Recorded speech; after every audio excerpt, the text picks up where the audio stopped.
लोगों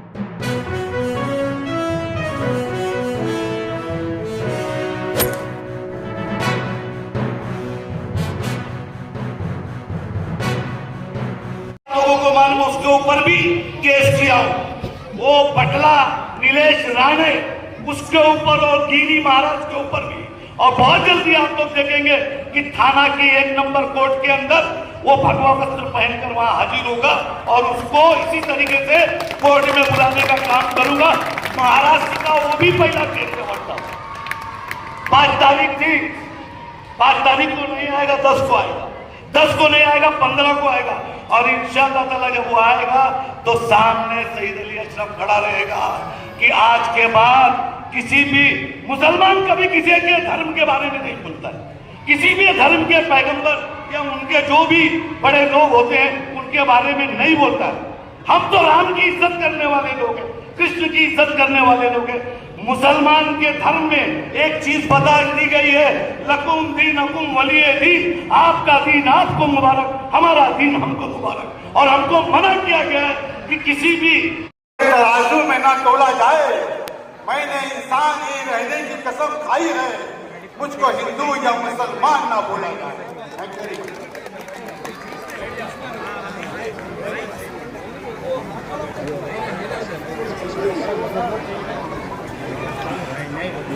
हेलो,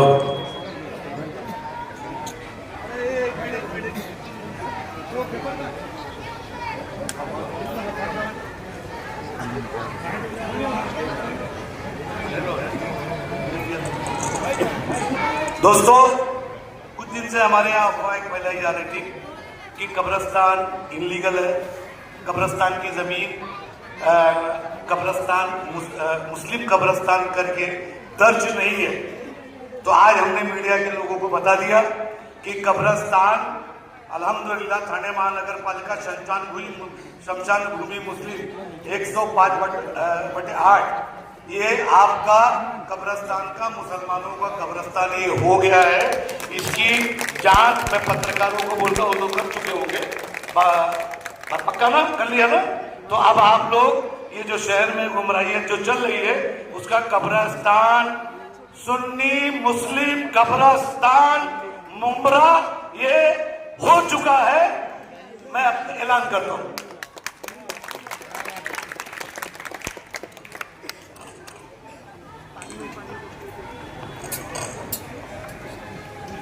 अभी जरा आप शांत हो जाएंगे तो मैं बात कर सकूंगा। जरा भी बातें मत करो, सुनने का है तो मुझे शांति से बोलने दो। अगली मीटिंग के लिए शमीम भाई और शानू भाई आप चले जाओ, मैं आता हूं पीछे से।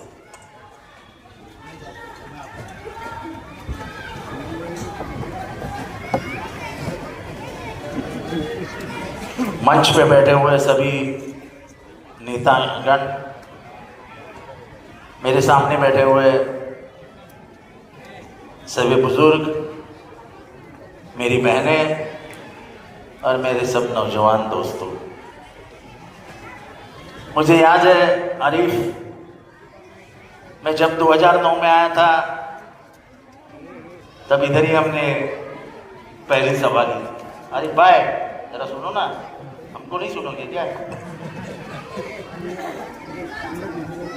हाँ, नहीं सुनेगा तो कान पकड़ लूंगा। तो इधर ही मीटिंग हुई थी और हर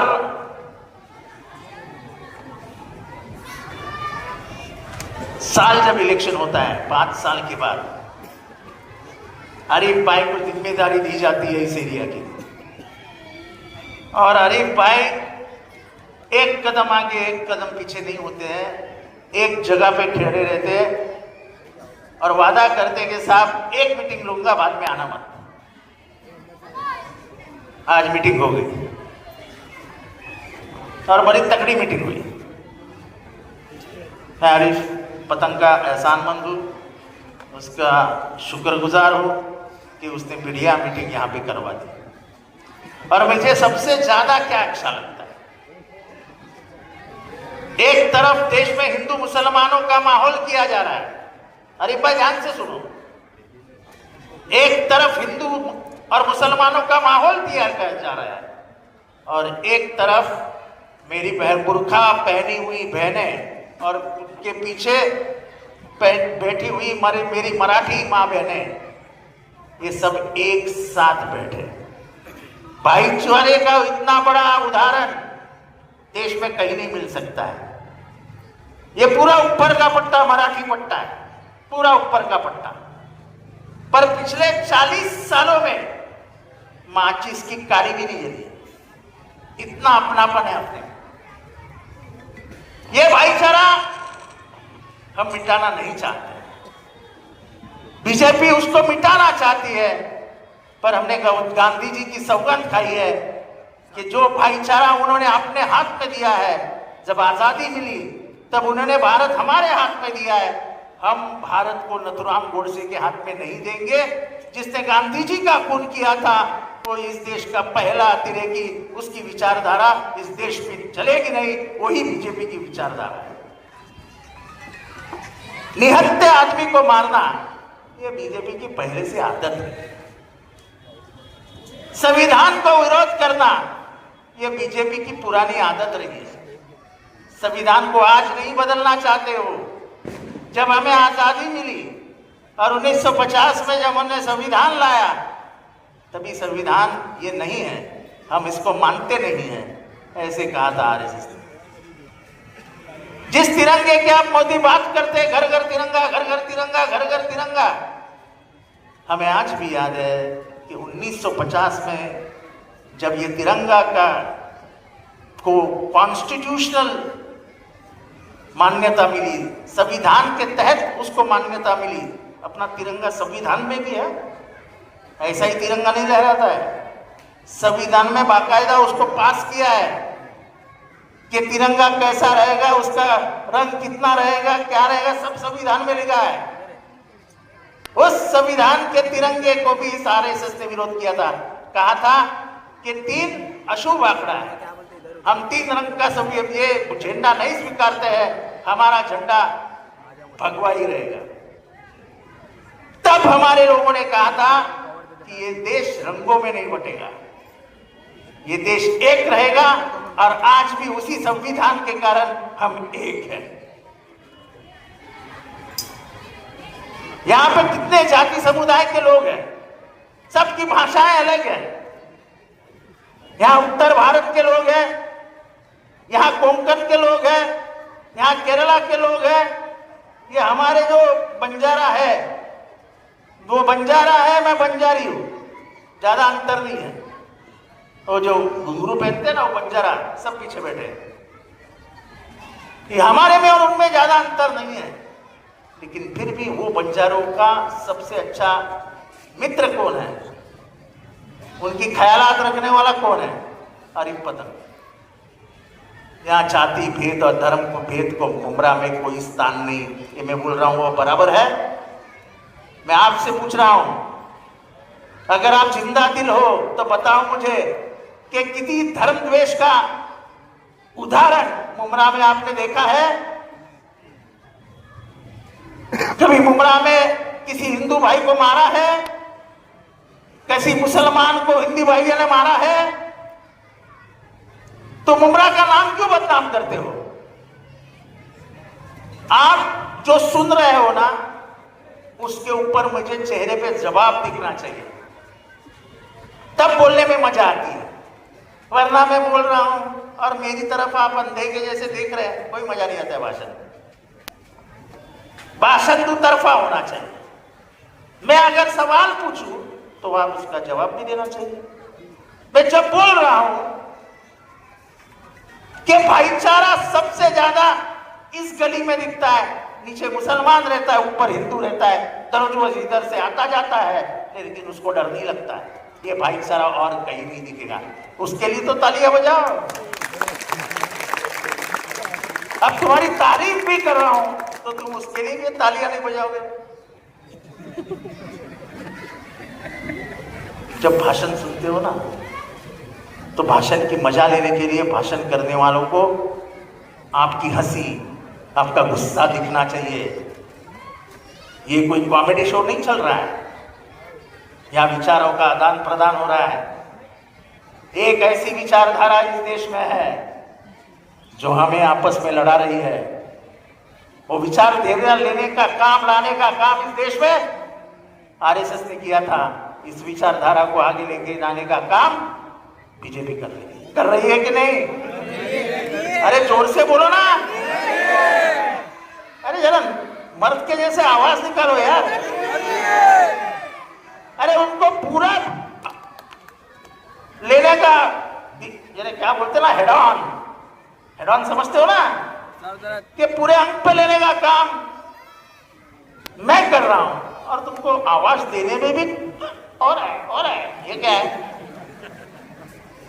अरे मेरे मर्दे को जैसी आवाज चाहिए। हम लड़ने वाले हैं, हम डरने वाले नहीं है।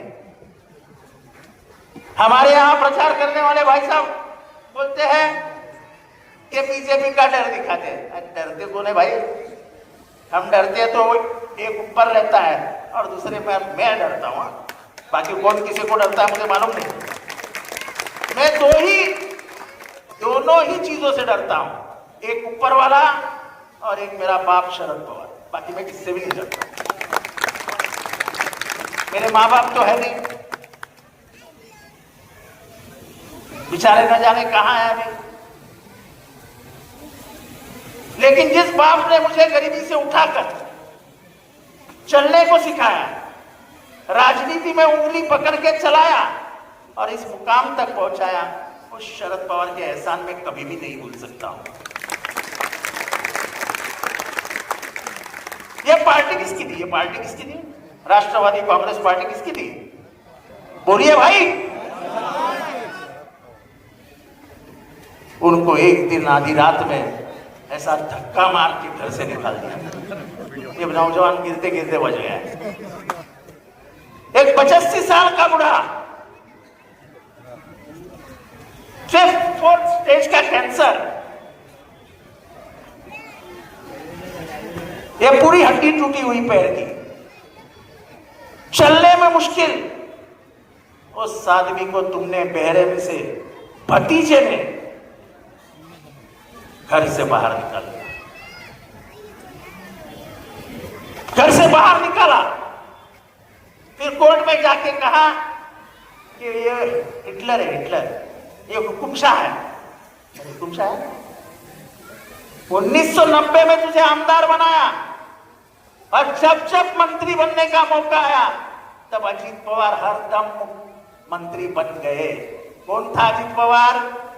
अजीत दादा को कौन पहचानता था? बिना शरद पवार के अजीत दादा की महाराष्ट्र में कीमत ये थी 0। किस शरद पवार ने उसको बनाया? आइन मौका मिलते ही बीजेपी के डर से उनको घर से बाहर तो निकाला, लेकिन उनके हाथ में जो घड़ी थी ना, वो भी ऐसे खींच ली। अभी घड़ी खींचने वाले को ट्रेन में सफर करने वाले क्या बोलते हैं? नहीं नहीं नहीं, छोड़ के क्या बोलते हैं? जरा जोर से बोलो, क्या बोलते हैं? जोर से तो मैं क्या बोलते हैं? तो मैंने बोला तो क्या गलत बोला? अरे हमारे बम्बैया भाषा में अगर ट्रेन में मेरी घड़ी मारी गई तो मैं उछल के नीचे क्या बोलता है? अरे पाकिट मारने मार दी यार। अभी तुमने शरद पवार के हाथ की घड़ी छीन ली और खुद के हाथों में पहन के गली मोहल्ले में घूम रहे हो। तुम तो पाकिट मारो, पाकिट मारो के सरदार कर। पाकिट मार का सरदार होता था ना, मुझे सब स्टोरी मालूम है कि पाकिट मार का हीरो कौन था, कहां बैठता था। अपन उसको जाके बोले दोपहर में कि मेरा पाकिट ये ट्रेन में कुर्ला में मारा गया है, तो बोलता था दूसरे दिन आ जाओ, मिल जाएगा। उनका हेड होता था ना कोई, मुखिया बोलते थे उसको। तो अजीत पवार मुखिया है और ये जो टोली ले घूम रही है ना घड़ियाल रह के, ये पाकिट मारो को छोटी टोली है, छोटी टोली जो घड़ी हमसे छिनी। अरे तो मर्द की औलाद है ना। जब शरद पवार को कहा गया कि तुम्हें घड़ी नहीं मिल सकती, तो शरद पवार ने बोला ठीक है, दे दो दूसरी निशानी। हमको ये निशानी मिली तुतारी। हम तुतारी पे लड़े, हम डरे नहीं। लेकिन जब लोकसभा का चुनाव आया और घड़ियाल और तुतारी सामने आई, जब सुप्रिया ताई के सामने अजीत दादा ने अपने बीबी को लड़ाया और बैंक के दरवाजे खोल दिए, बैंक के दरवाजे खोल दिए, तब भी लोगों ने पवार साहब को नहीं हराया। तुतारी को 2.5 लाख से जीता है बाराबंकी। तो ये जब उमरा में चल रहा है ना, 2000 रुपया वोट, 2000 रुपया वोट, अरे क्या ईमान वाले हो क्या? खरीदना चाहते हो क्या ईमान वालों को? कोई हिंदू मुसलमान अपने आप को बेचता नहीं है। जब मैं आपको बोलूंगा ना तो 1000 रुपया का हिसाब, तो आप खुद हंस हंस के मर जाओगे। चलो तुमने 1000 रुपया ले लिए, 5 साल के अपना वोट बेच दिया। शांति सुनो मेरी बहने, शांति से सुनो। अगर मर्द पाकिट लेके घर आएगा तो बोल देना है फेंक दे। शांति से सुनो। तुमने 5 साल के लिए 1000 रुपये ले लिए और वोट देने का निर्णय ले लिया, तो 5 साल का 1000 रुपया में 1 साल का कितना हो गया? हिसाब लगाओ, 200 रुपया बराबर है। तो 6 महीने का कितना हो गया? 100 रुपया। तो 3 महीने का कितना हुआ? 50 रुपया। तो 45 दिन का कितना हो गया? 25 रुपया। अगर 45 दिन का 25 रुपया है तो एक वोट आप 35 पैसे में बेचते हो, दिन के 35 पैसे। अब मेरे भाइयों मेरे को जवाब देना, स्टेशन पे केले वाला केला भी देगा क्या आपके हाथ में 35 पैसे में? इतने सस्ते में अपना वोट बेचते हो? ये वोट क्या है? इसका वजूद क्या है? डॉक्टर बाबा साहब अम्बेडकर ने जब संविधान लिखा था तो उन्हें पूरे देश को कहा था कि आपका वोट खरीदने वाला पैदा नहीं होगा और आप अपना वोट कभी भी मत बेचिए। ये आपके हाथ में सबसे बड़ा हथियार में लेके मैं जा रहा हूं। ये हथियार कितना बड़ा है?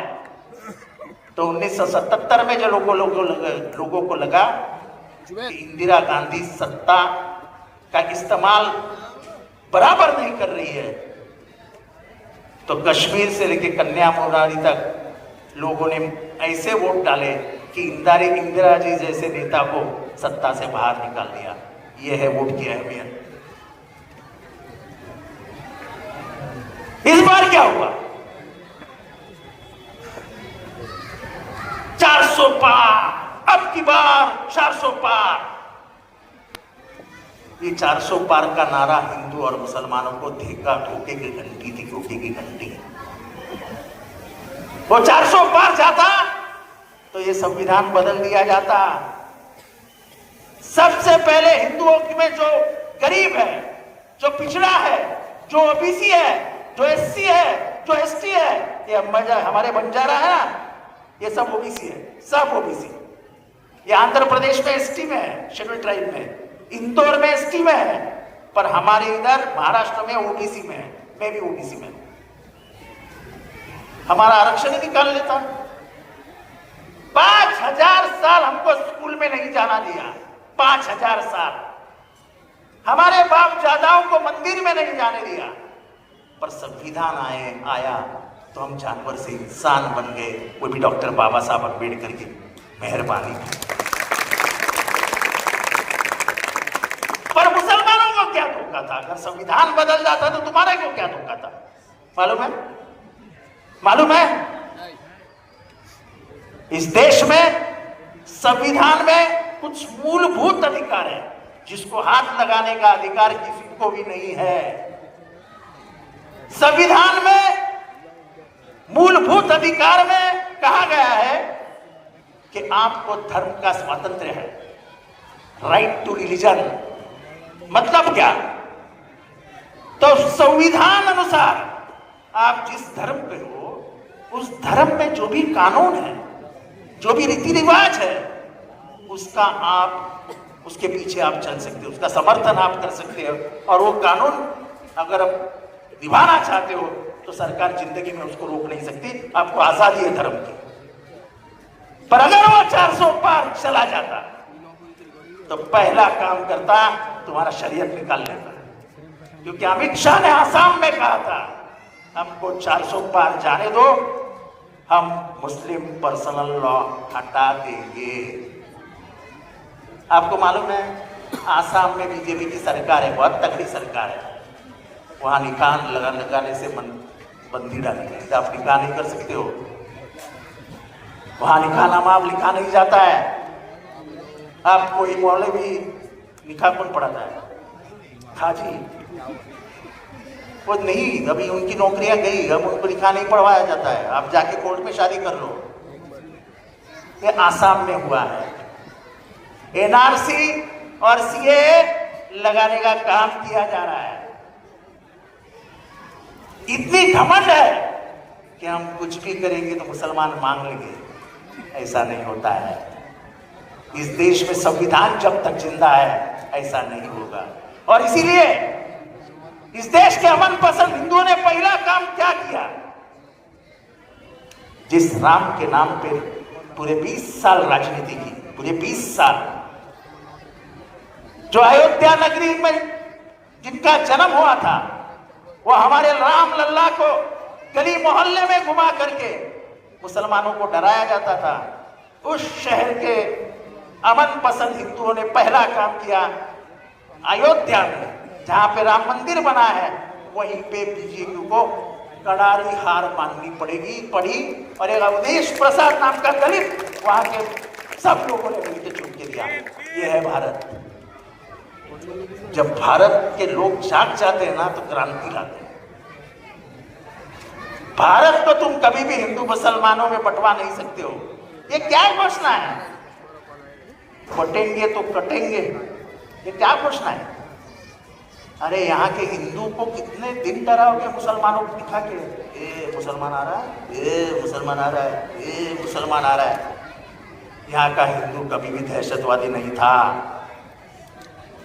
यहाँ का हिंदू, अगर शिवाजी महाराज का इतिहास पूछो तो औरंगजेब के दरबार में शादी, जब शिवाजी महाराज गए थे तो उनके साथ जाने वाला औरंगजेब के पास कौन था? उन्होंने किसके लिया था साथ में?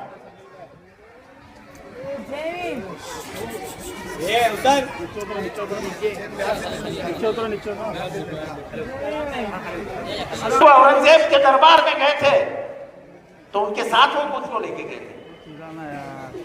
उस सैनिक का नाम था मदारी मेहतर। गुजरात से मुसलमान, धर्म से मुसलमान था। जब औरंगजेब के चाल चलन कुछ ठीक नहीं, ऐसा जब शिवाजी महाराज को समझ में आया, मदारी मेहतर को समझ में आया, तो मदारी मेहतर ने कहा शिवाजी महाराज को, हमारे में म्हणजे मराठी इतिहास में लिखा है की लाख मेले तरी चालतील पण लाखाचा पोशिंदा जगला पाहिजे। यानी लाख लोग मर गए तो चलेंगे, लाखों को जिंदा रखने वाला जिंदा रहना चाहिए। उन्होंने शिवाजी महाराज जिस पे सोए थे कहा कि तुम निकल जाओ, मैं इस पे सो जाता हूँ। वो सो गए, सिराज आस्ते से निकल गए। और मदारी जब उन्होंने चद्दर खोली कि शिवाजी महाराज उठ क्यों नहीं रहे, तो पता चला कि शिवाजी महाराज निकल गए और मदारी मेहतर सोया हुआ है।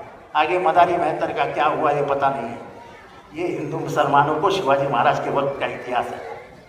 जो भाई साहब ने कहा शिवाजी महाराज एक ही बाबा के पास जाते थे, एक ही बाबा, एक वो तुकाराम महाराज के पास जाते थे जो संत थे। रत्नागिरी का कोई है क्या? रत्नागिरी का, रत्नागिरी में एक केशी नाम का गांव है, केशी। उस केशी में याकूब बाबा रहते थे। कभी कभी 1 महीने में 2 बार, 3 महीने में 1 बार शिवाजी महाराज उनके पास चले जाते थे। और बराबर 722 एकड़ उन्होंने वतन की जमीन, यानी शिवाजी को जो वतन था उसकी जमीन याकूब बाबा के नाम पे कर दी। आज भी उसका सातवारा मौजूद है। ये था शिवाजी महाराज का मुसलमानों को। अभी अभी देवेंद्र फडणवीस ने भाषण दिया है कि मुंब्रा में शिवाजी महाराज का पुतला बनाओ। अरे मुंब्रा के एंट्रेंस पे ही शिवाजी महाराज है। अभी तक ये देवेंद्र फडणवीस को मालूम भी नहीं होगा शिवाजी महाराज नहीं है मुंब्रा के एंट्रेंस पे। और कौन मुसलमान शिवाजी महाराज के स्टैच्यू को विरोध करेगा? हम सब हिंदू मुसलमान शिवाजी महाराज के स्टैच्यू का समर्थन करते हैं। आप भी हाथ उठा के बताओ। अरे मुसलमान बदल गया है, उसको डर डर के मत जीना सिखाओ। तुमने शिवाजी महाराज का गलत इतिहास बताया। आपको मालूम है जिस आदमी ने ये गलत इतिहास बताया, हमने घूम फिर के इसको उतना सताया कि पूरा महाराष्ट्र उसके विरोध में कर दिया। शिवाजी महाराज कभी भी मुसलमानों के विरोध में नहीं थे।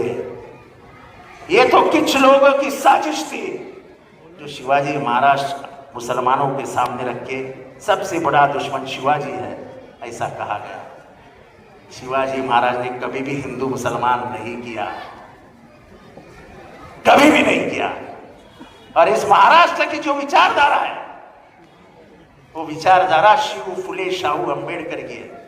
फुले साहब ने पहला क्या किया, पहला काम क्या किया? तो ये देश में औरतों को पढ़ाया नहीं जाता था।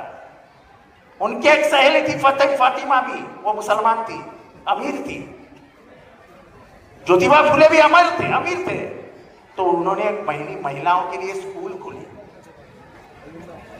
पथराव हुआ उनके घर पे, गोलियों से मारने की धमकी मिली हिंदुओं से, फिर भी हमारी सावित्री माई और फातिमा भी पीछे नहीं हटे। कहा जो करना है कर लो, हम महिलाओं को सिखाएंगे। और उस दिन महिला शिक्षण शुरू हो गया। आज जो इतनी पढ़ी लिखी महिलाएं दिख रही है महाराष्ट्र में, वो सब महात्मा फुले, सावित्रीबाई फुले और फातिमा बी की देन है, वरना महिलाएं इस महाराष्ट्र में पढ़ती नहीं थी। पूरे देश में पहली स्कूल जो खुली वो महाराष्ट्र में खुली, और वो हमारे सावित्रीबाई फुले, फातिमा बी और ज्योतिबा फुले ने की। शाहू महाराज वो चाहते थे कि सबको शिक्षण मिलना चाहिए। वो गांव से लड़के लाते थे सीखने के लिए। रहेंगे कहां? वो पहला राजा था इस देश का जिसने मुसलमानों के लिए हॉस्टल बनाया, जिसने दलितों के लिए हॉस्टल बनाया, जिसने यहाँ के मराठाओं के लिए हॉस्टल बनाया, यहाँ के जैनों के लिए हॉस्टल बनाया। और कोल्हापुर में एक ऐसा माहौल तैयार किया कि कोल्हापुर आज भी शाहू के नाम से पहचाना जाता है, उसके विचारों के नाम से पहचाना जाता है। और डॉक्टर बाबा साहब अम्बेडकर ने कहा क्या? उन्होंने कहा मैं ये संविधान जो बनाया हूं इसमें सोच फुले और शाहू की है, तब ये संविधान में पूरा कर रहा हूं। और उन्हें संविधान बना के भारत को दे दिया। ये विचार महाराष्ट्र ने कभी भी नफरत नहीं बढ़ाई। इन दिनों में जो चालू है वो हमारा महाराष्ट्र की संस्कृति नहीं है। विशालगढ़ में जो हुआ, जब पुलिस को बताया, जब कलेक्टर को 15 दिन पहले बताया जाता है कि विशालगढ़ में कुछ होने वाला है, कलेक्टर ध्यान नहीं देता है। ये 5 तारीख थी, 5 जुलाई बराबर ना, 12 जुलाई को जाके शाहूवाड़ी पुलिस स्टेशन में बोलते हैं कि विशालगढ़ में कुछ लफड़ा होने वाला है, संभाल के रहो। अभी मालूम नहीं मुझे कितने जन विशालगढ़ गए, पर मेरे बाजू में आदमी है जो विशालगढ़ गया है। विशालगढ़ जाने का एक ही रास्ता है। अगर तुम मुंब्रा का रास्ता नाकाबंदी करके बंद कर सकते हो, तो विशालगढ़ का एक रास्ता नाकाबंदी करके बंद नहीं कर सकते थे क्या? नहीं किया कुछ। 200 लोग चढ़ गए रास्ते से, और सुबह होते ही पूरा दरगाह तहस नहस कर दिया। वो दरगाह कब बना था मालूम है? उसके बनाने की तारीख है 1058, यानी 1058 में वो दरगाह बना था। यानी बराबर आज से 1300 साल पहले का दरगाह था। फिर गजापुर फिर के उतर के आए। गजापुर नाम का गांव है जहां पे मुश्किल से 10% 15% मुसलमान रहेंगे, लेकिन शिवाजी महाराज के वक्त का गांव है। उधर एक अच्छी मस्जिद थी, मस्जिद में घुसे, पूरी मस्जिद तोड़ डाली, कुरान फाड़ डाला। अब आगे की बात सुनो। गांव में घुसे, ना हिंदू का घर देखा ना मुसलमान का घर देखा। जहां भी गए औरतों के सवारात खींच लिए, घर में घुस के तिजोरियां तोड़ दी, और वहां का हिंदू मुसलमान दोनों सालिक भाई जंगल में भाग गए। डकैत तो कोई गांव, कोई जात, कोई धर्म नहीं होता है। पर मेरा सवाल गवर्नमेंट से यह है कि अभी तक वो बच्चे अरेस्ट क्यों नहीं हुए जिन्होंने वो दरगाह तोड़ा? अभी भी मस्जिद तोड़ने वाले को अरेस्ट क्यों नहीं किया है? नबी के शान में गुस्ताखी करने वाले कोई गगनगिरी गंगागिरी कोई है? आज छगन भुजबल ने उनको हार पहनाया। क्या किया? हार पहनाया। अजीत पवार उससे चर्चा करते हुए दिखाई देते, फोटो है, हम झूठ तो नहीं बोल सकते, आज की दुनिया में सब फोटो आते हैं।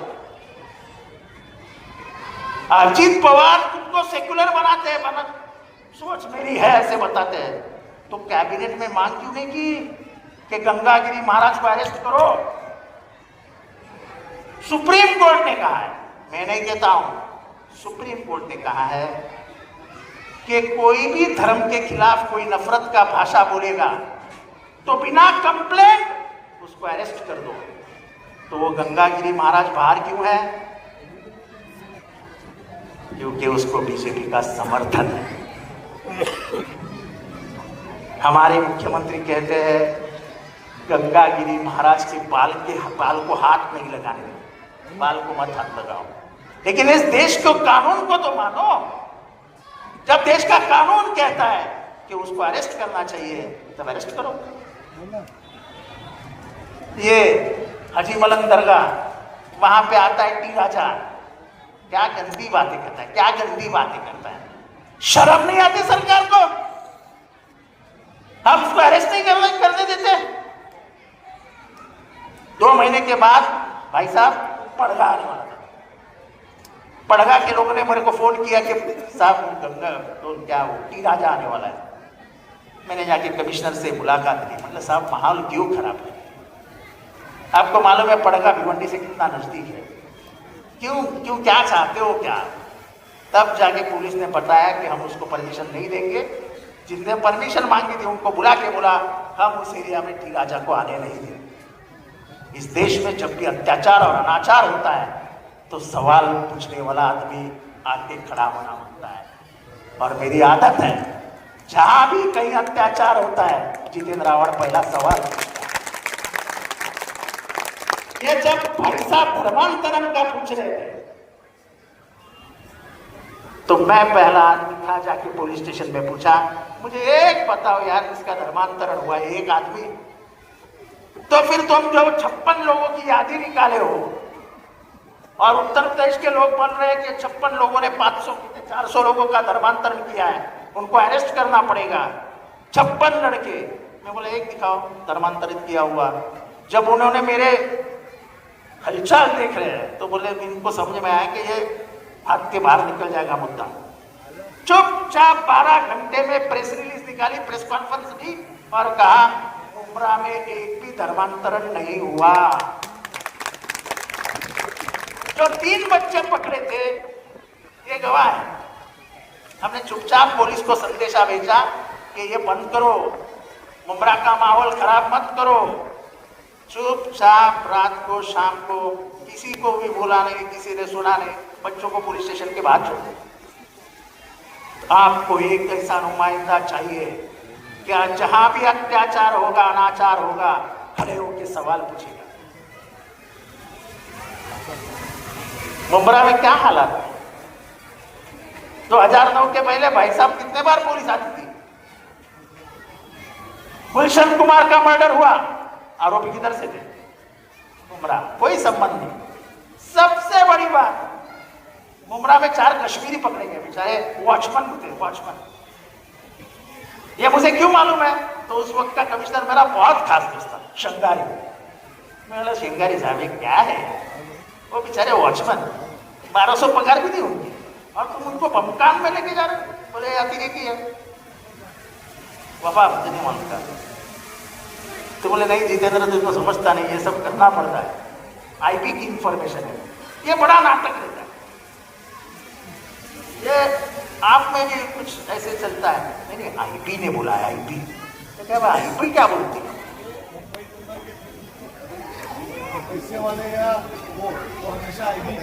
नहीं सवाल ऐसा है, मैं आपको बताता हूं मुझे गम किस बात का है। वो 4 लोगों को पकड़ा जो बेगुनाह थे। मैं पहले दिन से बोल रहा था कि वे बेगुनाह थे। 17 साल के बाद जेल से बाहर आए, जब कोर्ट ने कहा इनके ऊपर गुनाह साबित नहीं होता है। 17 साल में उनके बीवियों का क्या हुआ होगा, 17 साल में उनसे संसार का क्या हुआ होगा, उनके बेटी बच्चे जो भी होते होंगे, उनके माँ बाप क्या हुआ होगा। सरकार को कोई लाज शर्म है तो नहीं? मुसलमानों को अंडर डालना तो सरकार के बाएं हाथ का खेल है, डाल दिया। अब इसके बारे में बात करो, हमारे जैसे नेता जब बात करते हैं तो सीबीआई, ईडी, इनकम टैक्स सब पीछे लग जाते हैं, सब पीछे लग जाते हैं। इतना डर का माहौल इस देश में है कि किसी से भी पूछो, किसी से भी, एक भी आदमी सीधे मोबाइल से नहीं बात करता है। फोन लगाओ और कुछ बोलो, अरे वो गवर्नमेंट, अरे फोन मत करो, फोन मत करो, व्हाट्सएप पे करो, व्हाट्सएप। क्यों? क्योंकि हम आजादी खो दी है, हमारी आजादी छीन ली है। हमको ये पता नहीं चल रहा है कि हम क्या खोने जा रहे हैं। हम खोने जा रहे हैं हमारी आजादी, जो हमें बहुत सभ्यता के साथ गांधी नेहरू ने हमारे हाथ में दी। बिना लड़े हुए हमने आजादी पाई है। हमको क्या मालूम अंग्रेजों का दौर क्या था, लेकिन हम उस अंग्रेजों से लड़के बिना हथियार के ये आजादी हमको गांधी जी ने दी, जो उसको गोलियां मारी। बोलने की आजादी, व्यक्त होने की आजादी, भाषा की आजादी, क्या आप खोना चाहते हो? खाने की आजादी क्या खोना चाहते हो? अरे हमारे दस्तरखान पे क्या है? अरे तुम्हारे बाप को क्या कर देगा यार, लेकिन हमारे दस्तरखान पे घुस जाएंगे। आज जो डीजी ट्रांसफर हुई भाई साहब, उसका इतिहास क्या है? उसका इतिहास मालूम है? 2019 में जितने भी ऑपोजिशन के बड़े नेता थे, उनके सबके फोन टैप कर दी थी, सबके फोन। इजराइल में से बीजेपी सरकार ने एक क्या बोलते सॉफ्टवेयर नहीं, बग एक पेगासस नाम का बग लाया था। आप उसको घुसा दो अंदर किसी फोन में, वो फोन में कौन से फोटो आते हैं, क्या बात होती है, किससे बात करता है, सब तुमको सुनाई देता है। सब नेताओं के फोन में पेगासस चला गया, और हमारी क्या नाम उसका, रश्मि शुक्ला आराम से चैन से सुनती बैठती थी। सबसे मजेदार बात बताता हूं, मैं सब नेताओं का नाम नहीं लूंगा। कांग्रेस के एक बड़े नेता है नाना पटोले, उनका नाम रश्मि शुक्ला ने रख दिया अहमद शेख, और बताया कि ये स्मगलर है, स्मगलर। मेरे को पुणे की पुलिस ने है कॉपी पूरी हाथ में दी, पुलिस की कॉपी मेरे हाथ में थी। मैंने जाके पाटोली के बताया कि तू कब से अमजद खान हो गया, तो उसने पेपर देखा, तेरा तो फोन टैप हो रहा है, ये देख अमजद खान पे आगे तेरा नंबर लिखा है। ऐसी थी रश्मि शुक्ला। हमने जब चुनाव जाहिर हो गए तो जाके चुनाव आयोग से कहा कि आपने रश्मि शुक्ला को क्यों रखा है, वो तो रिटायर हो गई। तो चुनाव आयोग हमसे कहता है कि हमारे हाथ में नहीं है, सरकार के हाथ में है। तो हमने बोला भाई बंगाल का जो डीजी था, जब बीजेपी ने कंप्लेंट की तो आपने बिना पूछे ममता से उसकी रवानगी कर दी, बाहर निकाल दिया। तो महाराष्ट्र में क्या है? बोले नहीं, महाराष्ट्र अलग राज्य है, हम उसमें इंटरफियर नहीं करेंगे, ये गवर्नमेंट का अधिकार है। अब सवाल ये पैदा होता है कि कल उसकी ट्रांसफर क्यों की, जब तुमको अधिकार ही नहीं था तो कल इलेक्शन कमिश्नर ने किस वजह से उसकी ट्रांसफर की?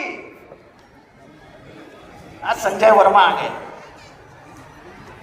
ये सरकार बड़ी दोगली है, वो चलती है कोर्ट के सहारे, और सब जितने भी संविधान ने बनाए हुए संस्थाएं हैं उसको अपना गुलाम बना के रख दिया है। इस देश की जो गणतंत्र है वो खत्म करने का इरादा इस सरकार का है, और इससे हमको बचना पड़ेगा। मणियार चाचा, बड़ा एक बूढ़ा आदमी ट्रेन से जा रहा है, नौजवान उसका डब्बा खोल देते हैं, फिर उसको पीटते हैं।